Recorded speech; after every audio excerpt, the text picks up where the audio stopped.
Steve Hernandez, and I'm the Executive Director of the Connecticut State Legislature's Nonpartisan Commission on Women, Children, Seniors, Equity, and Opportunity. We are so excited tonight to be hosting a virtual forum together with several of our friends who will be introducing themselves throughout the evening regarding journaling in COVID times, a roundtable on storytelling, history, equity, and mental health. You know, what's been really remarkable about the pandemic is that from the very beginning, stories started to emerge from every corner of Connecticut. They were stories of resilience, stories of hope, stories of resonance, where we saw ourselves in each other throughout the experience of pandemic. And oftentimes I wondered and I hoped that somebody was listening and that somebody was writing this down. And what's so remarkable about this, Sarah, and I'm going to introduce now Sarah Willen, who will serve as the moderator for this evening. And I'm so excited about that because I get to be a listener and a learner while you take us through this journey. But what was so exciting, Sarah, about the work that you brought to the state of Connecticut and that you've highlighted in so many different ways is that the voices that you are compiling, the voices that you are bringing together are first person narratives of resilience and of success. So without anything further, I want to now introduce Sarah Willen. Sarah, we're so excited to have you. You are the Associate Professor of Anthropology at the University of Connecticut, where you direct the research program on global health and human rights at the Human Rights Institute. Human rights, I don't know whether you know, is an early love of mine. It was my first career.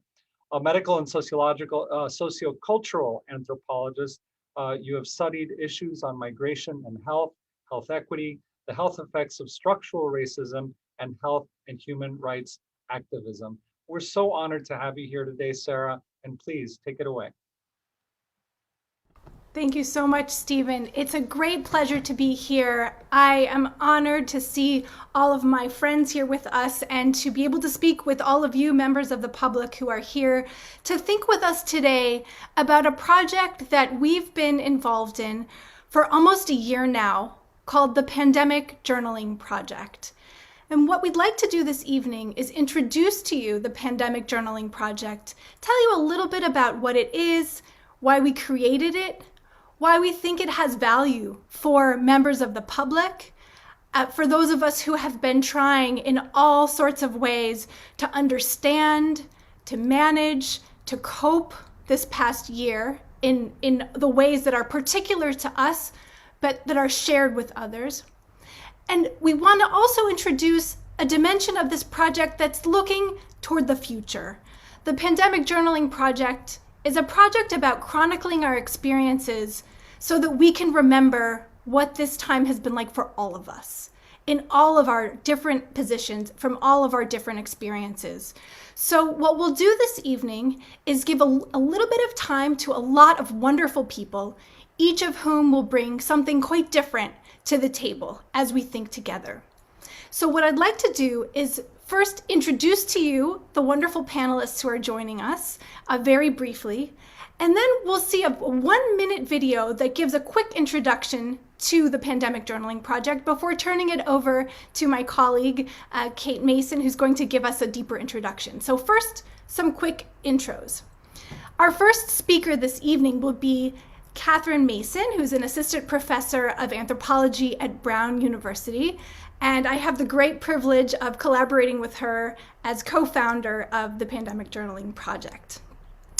After we hear from Kate, we are going to turn to a wonderful, very, very fresh graduate of the University of Connecticut, Aubrey Peterson Haig, who's just graduated from UConn with a degree in anthropology. And she's going to speak a little bit from her perspective as someone who's been involved with the Pandemic Journaling Project from day one, as part of a course in which we really incubated this idea and began to think about what it could be and what value it might have for the public.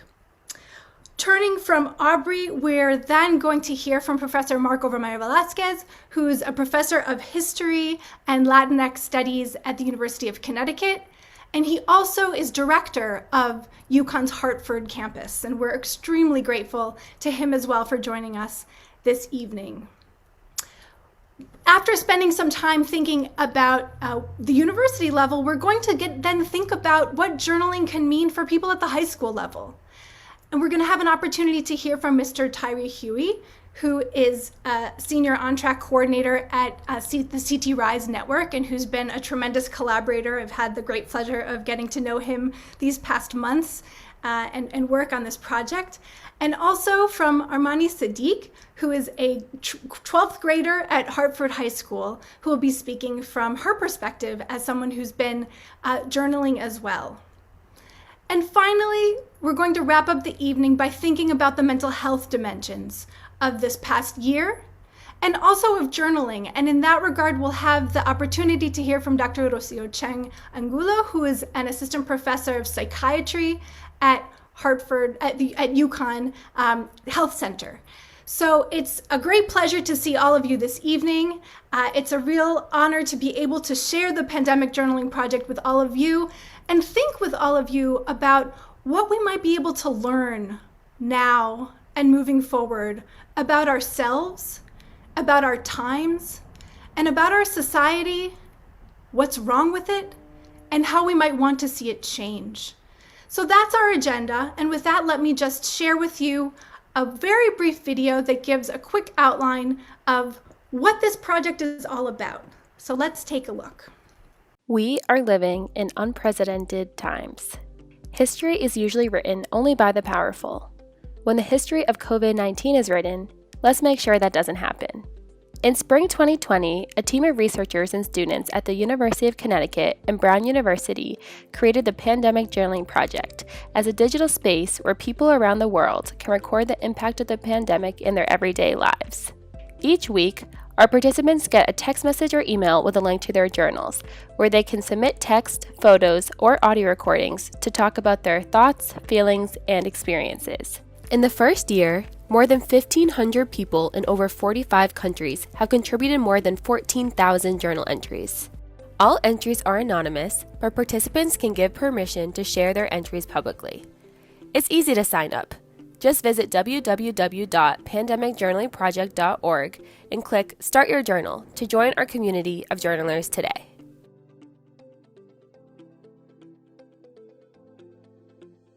Quick overview of the Pandemic Journaling Project. And at this point, I'd like to turn it over to my colleague, Kate Mason, who's going to give us a deeper view of what this project is, where it comes from, and what it's trying to accomplish. So please, Kate. Thank you, Sarah, and thank you so much for inviting us to speak with all of you today. So I'm going to attempt to share my screen now and hope that it works out. Can everyone see that okay? Okay, great. So I'm going to talk very briefly about the Pandemic Journaling Project, what it is, where it came from, and what our goals are here. So this is our website, and if you go to our website, we have a site in English and in Spanish. So the whole thing runs bilingually. You can do it in either English or Spanish, and actually can contribute in any language. Why might someone want to participate in the Pandemic Journaling Project, and why do we think it's important? So Sarah and also the video indicated this a little bit, but let me just draw out a few main points. So one aspect of this is that a lot of people who have participated have found that journaling is a really useful space to reflect on all of the many things that are happening around us and that have been happening over the past year. And also a way for people to cope, both in terms of thinking about being able to think through their own stories, as well as reading about the stories of others on our site. The second thing we think is really important that Sarah pointed to at the beginning as well is to create a historical archive that includes those often left out of the historical record. So very often, as our tagline on our website says, history is written by the powerful. And we wanted to make sure that this doesn't happen with the history of COVID-19. So we wanted to pre-design a historical archive that would include a wide diversity of voices. And then the third important point is that there's strong evidence that journaling can have a therapeutic benefit, can help people's mental health as they struggle through this time. So in terms of our own goals as we were designing this, to pre-design that archive, as I was just saying, we are also researchers. Sarah and I are both anthropologists. And so we are also interested in learning from this material, both the rich qualitative material that comes from people's journals, as well as answers to some survey questions that we also ask people to answer, to learn about what people's experiences have been and how we can maybe approach future crises like this in a better way in the future. The third goal is to provide a public service. So we think that making this platform available to anyone who would like to participate has value as a public service. It's entirely free to anyone who would like to participate. And then finally, that potential mental health benefit. So this just gives you a little bit of an overview of who is participating so far. We have, as Sarah said, 1,500 people from more than 45 countries. Most of our participants are currently participating in English, but we have about 20% participating in Spanish. And we have a range of people from racial and ethnic backgrounds, different racial and ethnic backgrounds, although we're working very hard to make this an even more diverse group of people than what we have so far. In the United States, where most of our journalers live, we have pretty good representation, although there are some concentrations on the West and East coasts. And this is our representation from around the world. We have very good representation in Central and South America in terms of our Spanish journalers, but we also have folks joining us from India, from various countries in Europe, South Africa, all over Latin America, Canada, and Australia. We also have journalers ranging in age from 15 to 90. So we do have a number of journalers who are in their 80s and 90s who are journaling with us, although most folks are on the younger side. So how it works is you go to our website, as the video noted, you can go to pandemicjournalingproject.org. And from there, you can get to our main site where you can click on a button to join the project. The first thing you'll see is after you input what your age is, because folks under 18 who can participate if you're 15 to 17, but if you're 15 to 17, you do need a parent or guardian permission. So after you input your age, you'll see a brief baseline survey. And this collects information about the demographics of the people participating, as well as some health information so that we can know something about them in the future and be able to understand better some of the background on people's experiences. And then participants are presented with 2 opportunities to create a journal. The first journal question or prompt asks, how is the pandemic affecting your life right now? And that's a space to write really about anything you want to, even things that aren't directly related to the pandemic. The second question, we will provide an option of 2 different questions. Often one of them asks something a little more personal, how you're personally feeling right now. And the other option is to talk more broadly about the things happening around you, such as current events. And for each entry, participants have a choice. They can write down an answer or dictate into their phone, if you prefer. They can record their voice, or they can upload a photo and either write or talk about it. And we thought this was really important to give people a lot of different ways to express themselves, because not everybody expresses themselves best or is most comfortable expressing themselves through writing. So we wanted to provide a lot of different ways people can do this. Importantly, you do not need a computer. You can do the whole thing on a smartphone, and many participants do. This is entirely anonymous, so we will never ask you your name. We wanted to make sure that people felt comfortable sharing what they wanted to share without worrying about people knowing who they are. And as I mentioned before, it's entirely bilingual. So you can either sign up for the English version or the Spanish version. So when we talk about pre-designing an archive, there are actually 4 different kinds of archives that we are creating. The first is on our website. It's called the Featured Entries page. And here we choose a selection of entries that people have chosen to make public. So every time you input a journal, you can decide whether you want it to be available publicly, that is available for us to choose if we wish to put it on our Featured Entries page, or to keep it private for just yourself and the research team in the archive.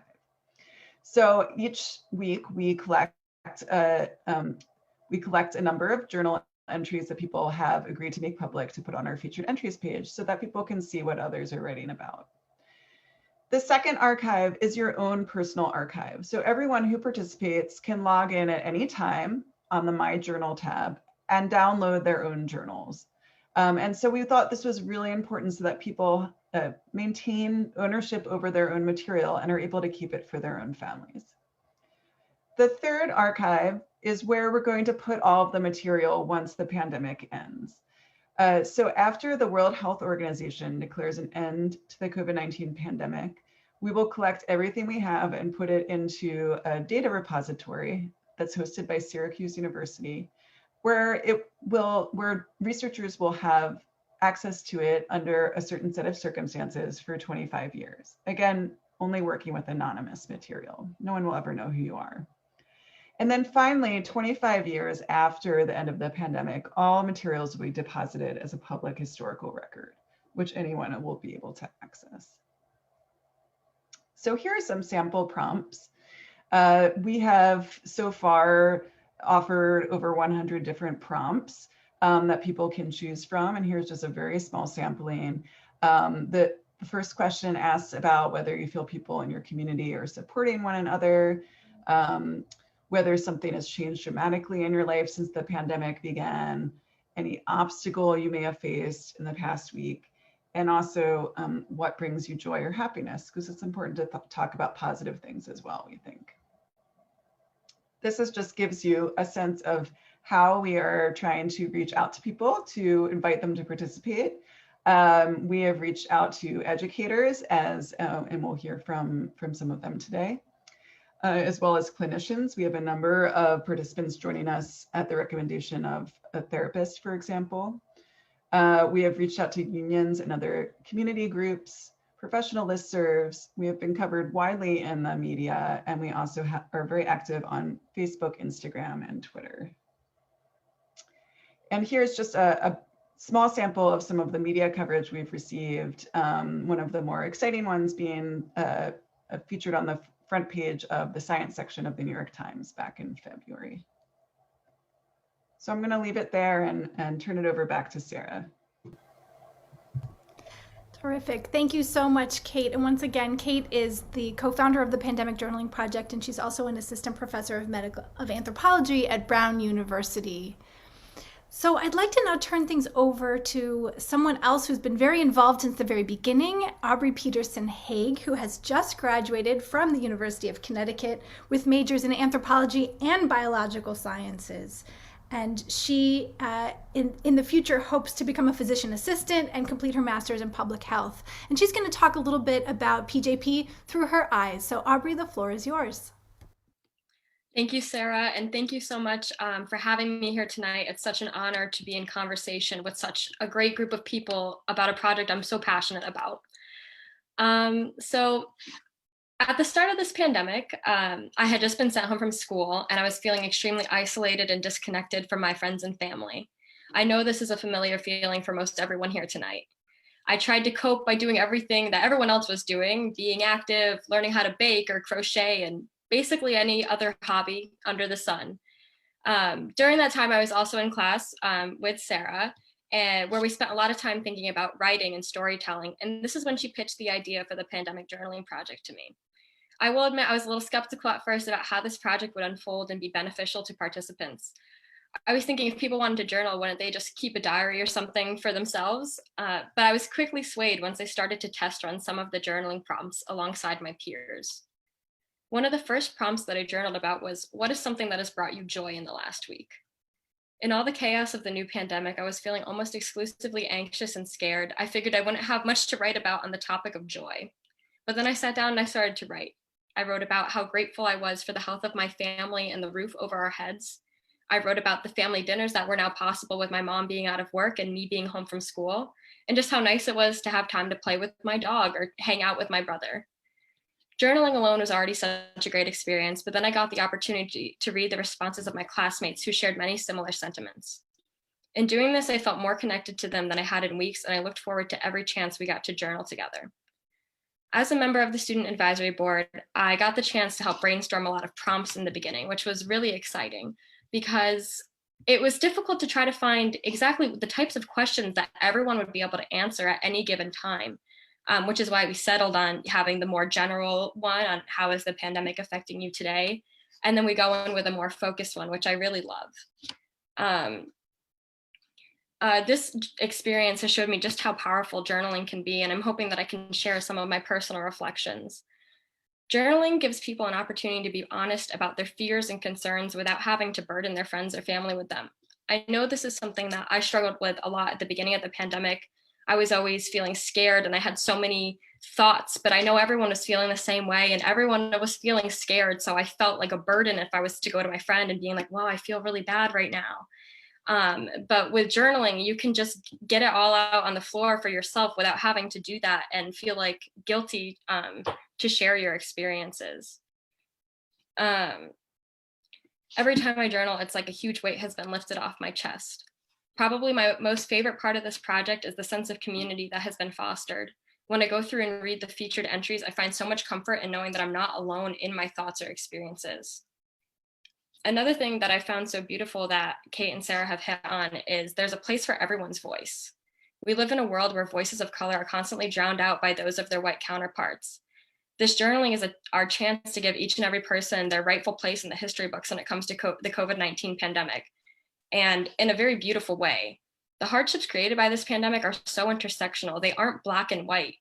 So journaling gives people the opportunity to really express how they're feeling, and not just about the pandemic, but how their different identities impact those hardships. And I think we can learn a lot from that in the future. And that's something that we haven't had the pleasure to learn from in our current history books. This kind of leads into one of my biggest pet peeves with academia. And that is one of the reasons that I love this project so much. I find so many times when people run research projects, you go into a community or you research and you find all these inequities or inequalities, and then you just write about it for other people in academia to read. But then what is that really doing for our community? And I come from a place where I really love the fact that anthropology has the opportunity to take knowledge and transform. So I think due to the accessibility of this project, it could be so useful to our policymakers. When people journal, they bring up so many more things than they would in like a public forum or even just a conversation, because they get the chance to sit down and reflect on their everyday lives. Our leaders would do well to learn from what our communities have to say and how they've been struggling from all these hardships. Overall, I have just found this project and journaling itself such a beautiful and powerful and freeing experience. And I look forward to the rest of the conversation we'll be having tonight. I'll pass it back to Sarah. Thank you. Thank you so much, Aubrey, for sharing those reflections. I think all of you can appreciate how wonderful it would be to spend 3 whole semesters in the classroom with Aubrey, and I have had that great privilege. So thank you so much for your reflections on what it's meant to think about what journaling can do, and also what it's been like for you to journal. And at this point, I want to turn us just in a slightly different direction to think about what the journals that we're creating can mean for historians, can mean as we think into the future about the kinds of resources that we want historians to have as they try and make sense of the time that we've all been living through. And so to do that, I'm going to turn to my colleague and friend, Professor Mark Overmeyer Velasquez, who is, as I said, he's the campus director of UConn Hartford. He's a professor of history and Latinx studies, and he's also a wonderful leader and community member here in the Hartford and West Hartford areas. And I'm very much looking forward to what you have to share with us. So Mark, the floor is yours. Thank you, Sarah. Buenas tardes. Good evening, everyone. It's hard to follow Aubrey. You're absolutely right. What great, wise words. I'll add my version of what Aubrey, what you had to say. So thank you for that. So my task by Sarah's request is to speak as a historian on the wonderful pandemic journaling project. And when Sarah asked me, my thoughts immediately turned to a different but similar kind of project that connected me to my family, to the classroom, and to my own research. So I'll tell you a quick story, and then I'll explain why it's relevant to this current moment. So my family migrated from Mexico in 1950 through Laredo, Nuevo Laredo, and went to Chicago.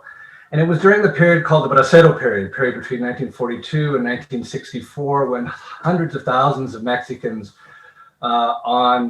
with legal visas largely in a post-World War II era were recruited to come to the United States to fill much needed labor gaps, because a lot of people had left to go either fight in the war or migrated out of, in particular, the Southwest. But ultimately, Mexicans, it becomes this big moment in Mexican and American history where you have, as I said, hundreds of thousands of immigrants coming to places like Chicago and my family to work in factories, to work in beet farms in Michigan, to work in rice fields in the South, to pick grapes and all these things. And it was the beginning of this huge flood.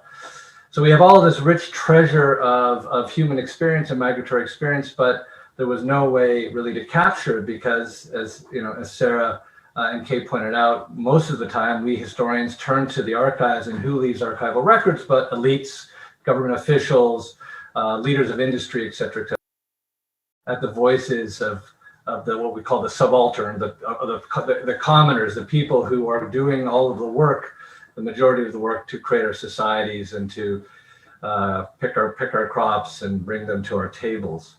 So many years later, a new archive, and again, this comes to my point about the Pandemic Journey Project, was called the Bracero Archive, and I'm going to try and share too. Let's see if I can have the technical skills to do that.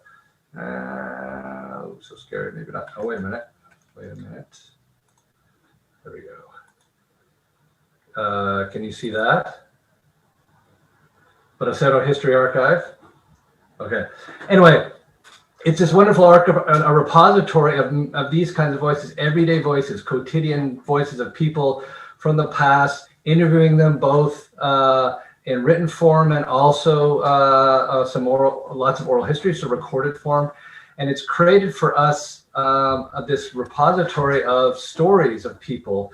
So not only can we learn about the legislation and the policies that were involved in bringing them to the United States, but also about their experiences as laborers working in the fields and factories, their experiences of crossing the border and starting. So like the Pandemic Journaling Project, there's so much to learn from these everyday voices. And if they had not been captured, we wouldn't have them. And they're so useful in the classroom. You know, I would use them in my classroom to, again, tell the stories of people. They're useful for writing formal academic histories. And also on a personal level, to the point about mental health, it creates not only it creates a visceral sense of connection for people of immigrants in general, but people like myself of Mexican American heritage to have a broader sense of connection to humanity. So the other part I want to point out that I guess Aubrey also pointed out is, in addition to the academic piece, that one of the reasons I think that the Pandemic Journaling Project is so wonderful, and again, like the Bracero History Archive, is it creates an opportunity for politicians, legislators, policymakers to learn from the experiences of individuals who typically wouldn't be there testifying and speaking into the historical record. So it creates an opportunity for this kind of advocacy and making change for the better, in particular around what we may be looking at in the future with COVID and the pandemic.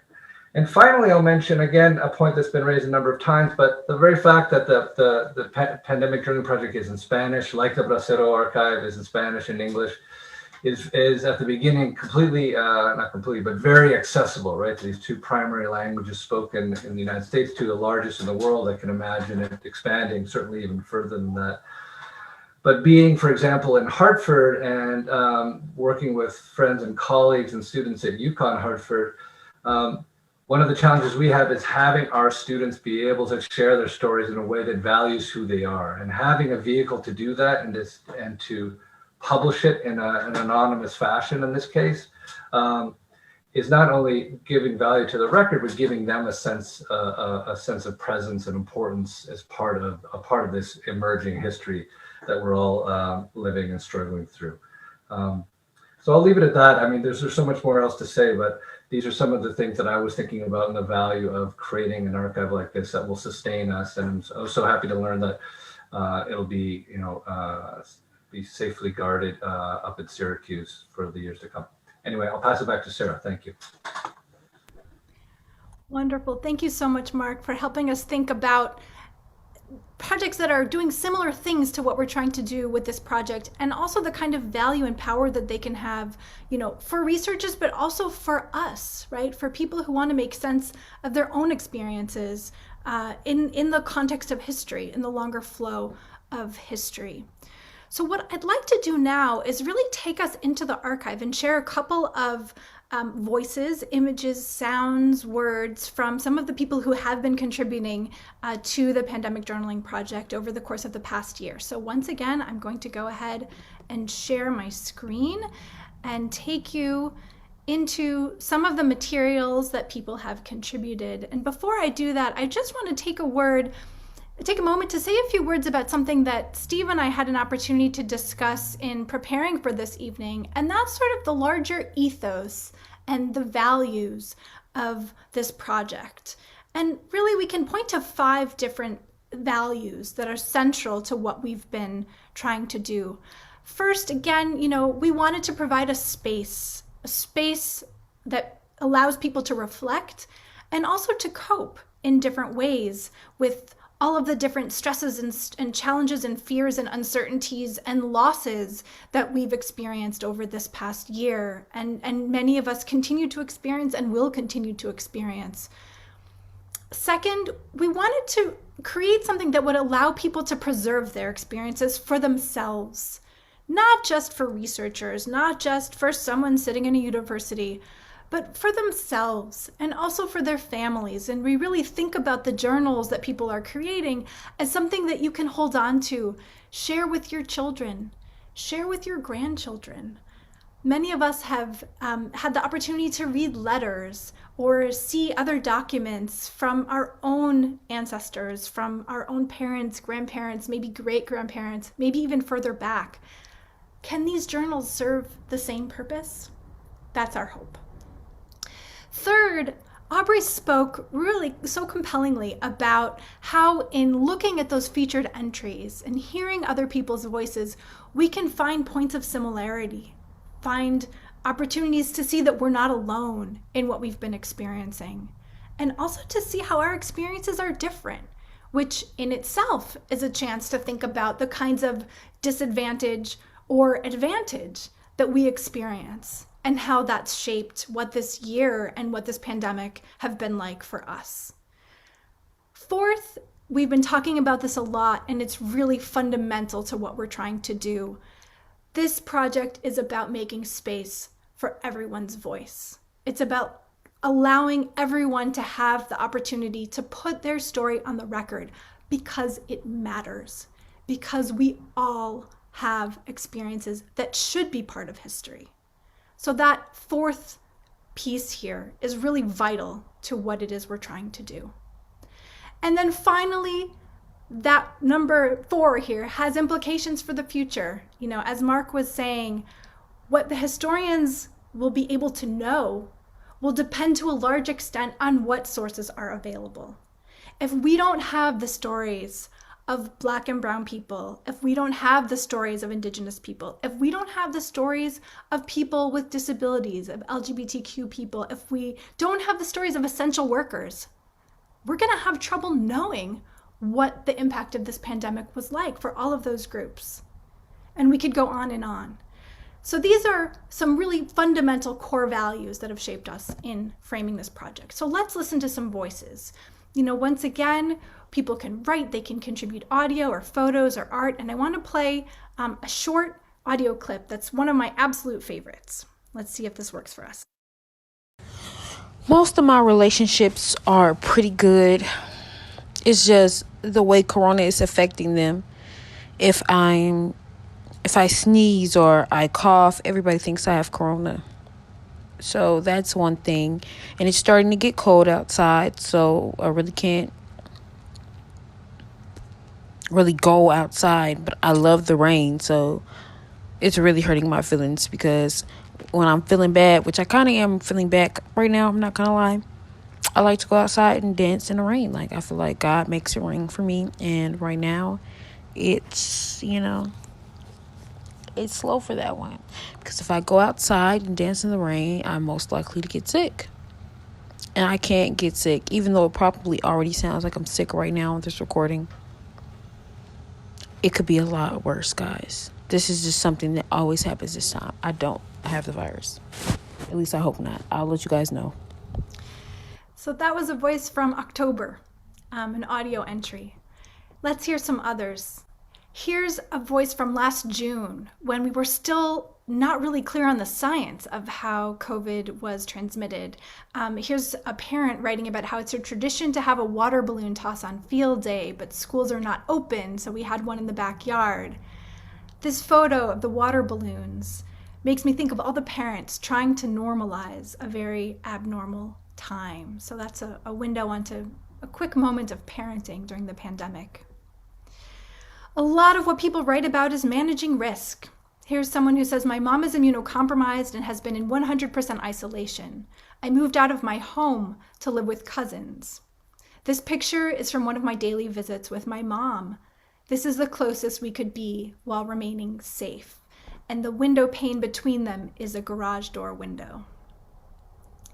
Here's another perspective on managing risk. We have a wonderful sketch artist who contributes very often.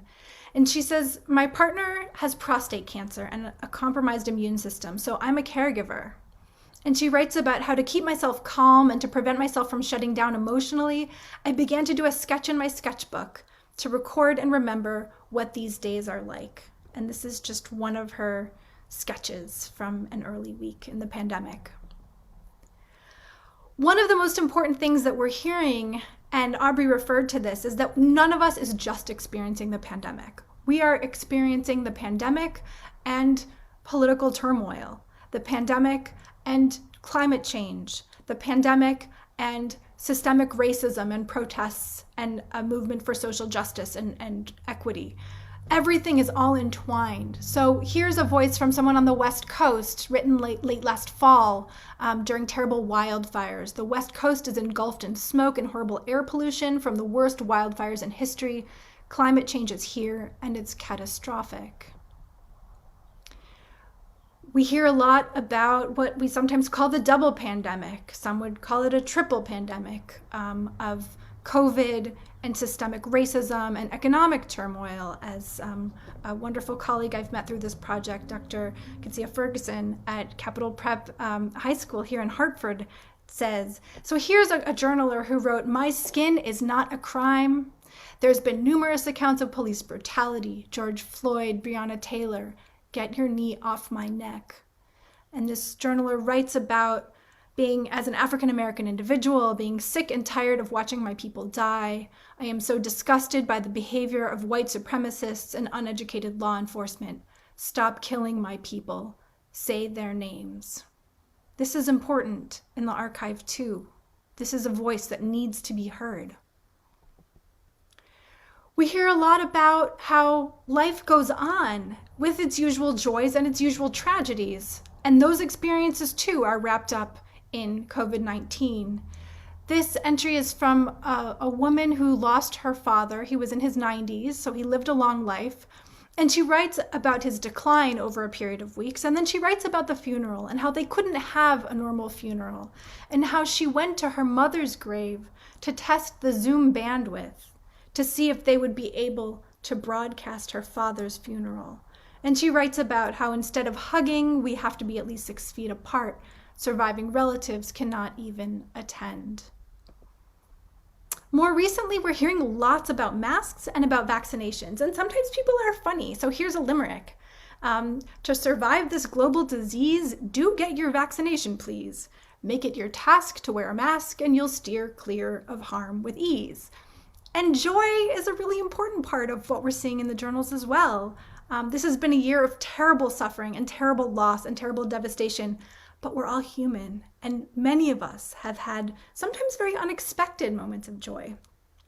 And I want to end with one more voice here that's a little bit more complex, but I want to flag it because I think it has some implications for clinicians and also for policymakers.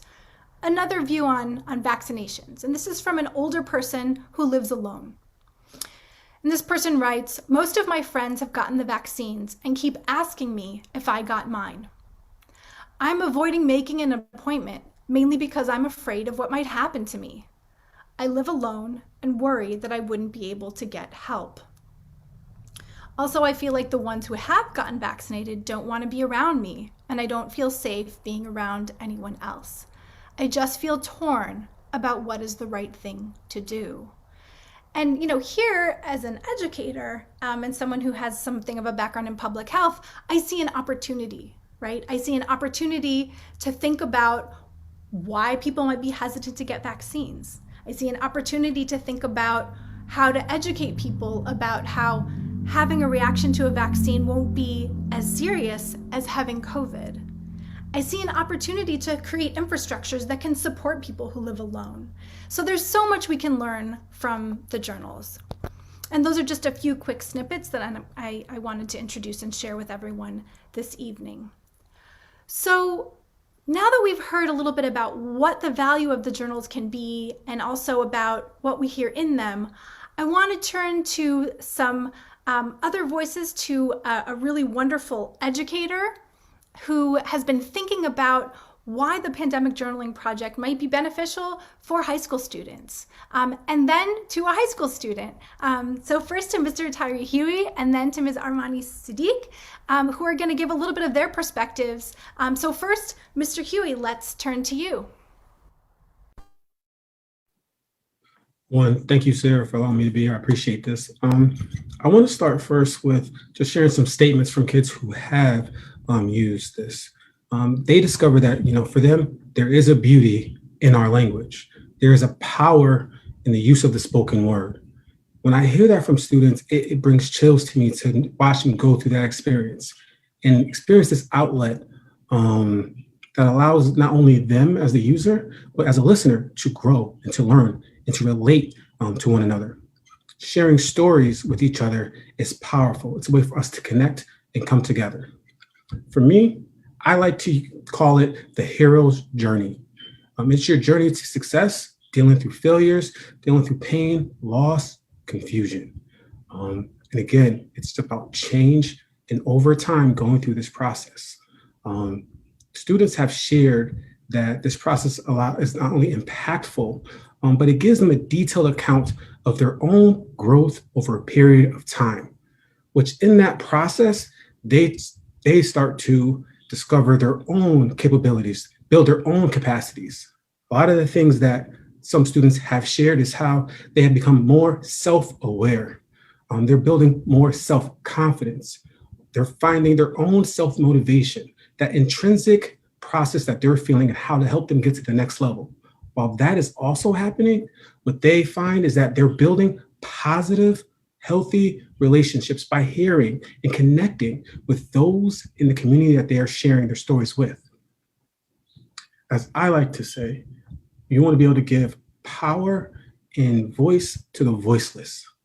This process empowers and brings unity in our community in a time that we need it more than ever.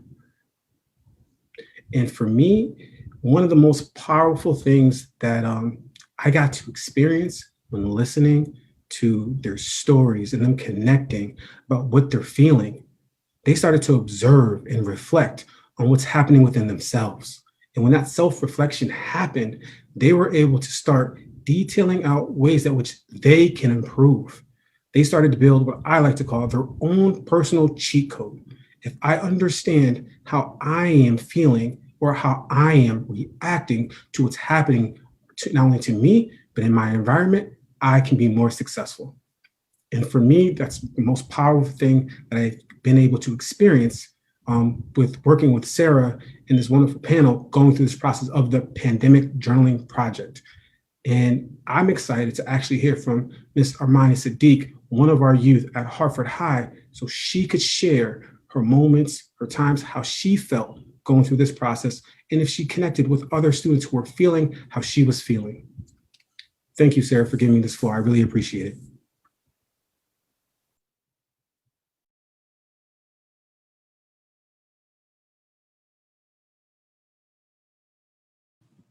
You're on mute still. Oh, I'm so sorry. I was just ready to turn things over to you, Armani. So Ms. Armani Sadiq. Okay. Hello, my name is Armani Sadiq, and about a couple months ago, my teacher recommended that we participate in the pandemic journal project for extra credit. And I was like, yeah, extra credit sounds good. And I actually figured out that I like making my entries into the journal. I feel like it gives me a outlet of my little high school chaotic life. This is actually an entry my first entry that I put in that I would really like to share. So I wrote that the coronavirus is making my life a living hell. I'm still in high school and I have 3 little siblings. I have a 15-year-old who goes to school every day, so wasn't a problem. But my younger little siblings are 2 and 4, and those 2 don't go to school every day. My youngest, who is 2 years old and goes to daycare, she goes to daycare almost every day. But my other one, he's 4 years old, and he has not been to school since the pandemic started. So this whole time I've been babysitting and trying to do work by myself. And I find it very hard to concentrate on my schoolwork. There's also days where where both of them are here together and they play with each other, but they also bother me when I'm trying to do schoolwork and attend my Zoom meetings, my Google Meet meetings.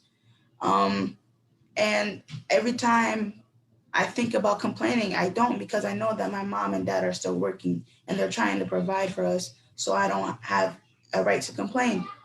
And I mentioned that how I'm struggling in school and I'm having a hard time concentrating and keeping my grades up and finding it very hard to motivate. And that's the end of my entry.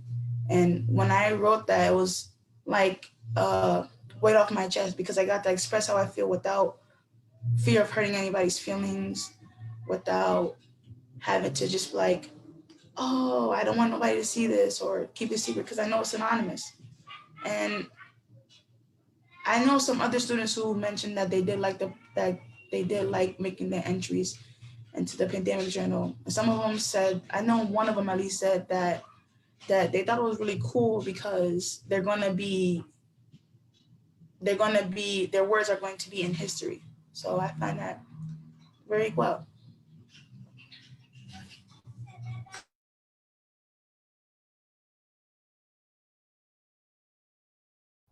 Thank you so much. Yes, your words will be part of history. They are a part of history, and they're an important part of history. And it's really, I think for all of us to be able to hear that this is a space that has meaning for you, that has value for you, is incredibly gratifying and incredibly important. So I want to thank you for bringing your voice to this chorus of voices, this chorus of 1,500 people around the world who are singing and crying and mourning and laughing and dancing in the rain all together. So thank you so much for being part of this conversation. And I hope you will continue, and I hope that others will see the value that you see and feel like it's worth putting their stories into this chorus as well. So thank you so much. So I'd like at this point for us to turn from the experience of someone youthful who actually has some responsibilities that are a lot like parenting, to the experiences of parents themselves. And to do that, I want to share a very brief excerpt from a podcast prepared by a student of Kate's at Brown University, Melanie Kim. I'm going to go ahead and share once again, and we're going to hear just a very short clip from the podcast that she prepared as part of a class project, in which she draws out entries from the pandemic journaling project by parents talking about the kinds of challenges and stresses that they've been facing. And so we're going to hear just a little bit. And in this part, Melanie's focusing on a particular group of parents who've been struggling for reasons that will be familiar to all of us. Asian American parents who are trying to cope with the pandemic, who are trying to manage all of the responsibilities of parenthood, and who are also dealing with the fact that we have been seeing violent acts against Asians and Asian Americans in this country in ways that are devastating and terrifying and troubling to us all. So let's hear just a very brief clip from Melanie Kim's podcast, COVID and Parental Mental Health, produced as part of a class project at Brown University. This is a journal entry submission from an Asian identifying mother on the Pandemic Journaling Project site.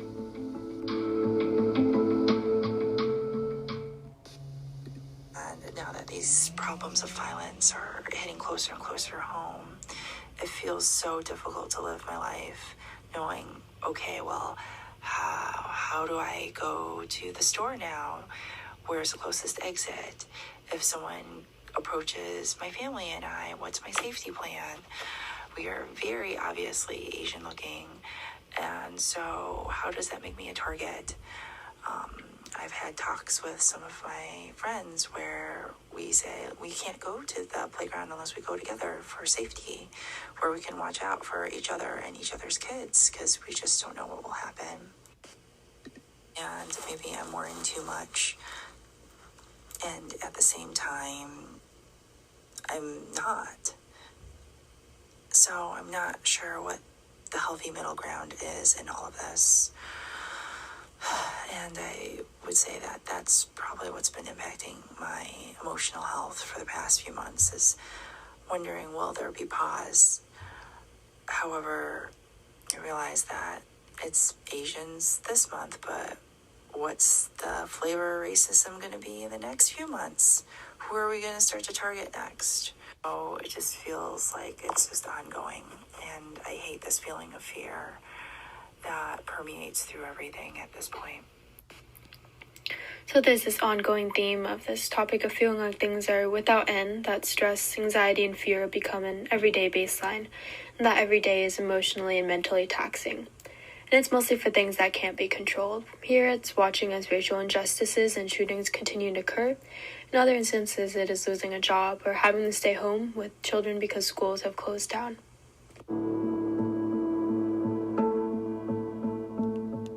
So for some expertise on this topic, I want to turn now to a psychologist who can offer some insight from her experience to my UConn Health colleague, Dr. Rocio Cheng Angulo, who is at the University of Connecticut. She's trained in neuroscience, and her work focuses on the treatment of traumatized children and families, with an emphasis on those referred from the juvenile justice system. And she has published in the areas of childhood and adult trauma, and is sought after to provide expertise on confronting complex trauma. So she's been a tremendous resource for marginalized communities, and she's going to share some reflections for us from a mental health standpoint. So Dr. Cheng Angulo, please, the floor is yours. Well, Sarah, thank you so much for the opportunity. I just wanted to commend you for the amazing project that you and your colleagues have put together. I've been hearing about your amazing work, and it makes me very proud of being your colleague. And I know that everything that the presenters already shared prior is almost like it resonates a lot with many of the things that I wanted to say. So, definitely we understand that the pandemic, and we agree that it's not just one pandemic. So we are talking about a syndemic. There have been many things that have been affecting marginalized communities, and it has affected us. Has really deterred on the mental health of many communities, and also we can all feel together in this, right? We had all probably moments, and we still have some moments of uncertainties. I'm personally, I'm an immigrant, and I from time to time I become really devastated with what's happening in Latin American countries and other countries in the world, where things are not really even close to being normal. So mental health, as we know, and this is the month of mental health, is affected not only for things that we're experiencing as individuals, but also what's going on around us in the context that we live, in the communities that we live. And I believe that through journaling, you have given us opportunities to express, just like many of the other presenters have said. And that research shows that, that journaling is a helpful tool in managing mental health. What are the benefits of journaling? Are reducing stress, help managing depression and anxiety, helps prioritize fears and concerns, provides opportunities for recognizing our own triggers, allows a space for positive encouragement and self-talk. It also improves physically. We can improve our blood pressure levels, improves our overall mood, increases feelings of well-being, improves functioning of our immune system, improves our memory, among others. So you are giving us an amazing tool for us to cope and to choose a healthy coping skill to continue dealing with this uncertainty that unfortunately has not ended. So I will sort of encourage anybody who is listening to continue doing journaling, and also to continue picking healthy coping skills that could really help to the day in and day out to keep on regulating our emotions and helping us not feel alone in these times. So thank you. Thank you so much, Rocio, for these wise words. And I learned with embarrassment that the podcast clip did not work. I apologize for that. You should be able to access the link through Facebook chat and hear it yourself. It's a brief clip that's very powerful. We will also post the link to the full podcast that Melanie produced if you'd like to hear the whole thing. So we're heading toward the end of our evening together, and I want to take this opportunity to really thank each and every one of our panelists, each of whom has brought a different kind of lens and a different set of insights to this collective project that we've all been involved in for almost a year now. It will be 52 weeks next week that this project has been running. I want to thank each of you for coming with sensitivity and with a sense of our own vulnerability, a sense of our own positionality, and a sense of respect for the fact that each of us has a different experience and a different voice, and that all of our experiences and all of our voices should be on the record, should be there for us to learn from as we move into the future.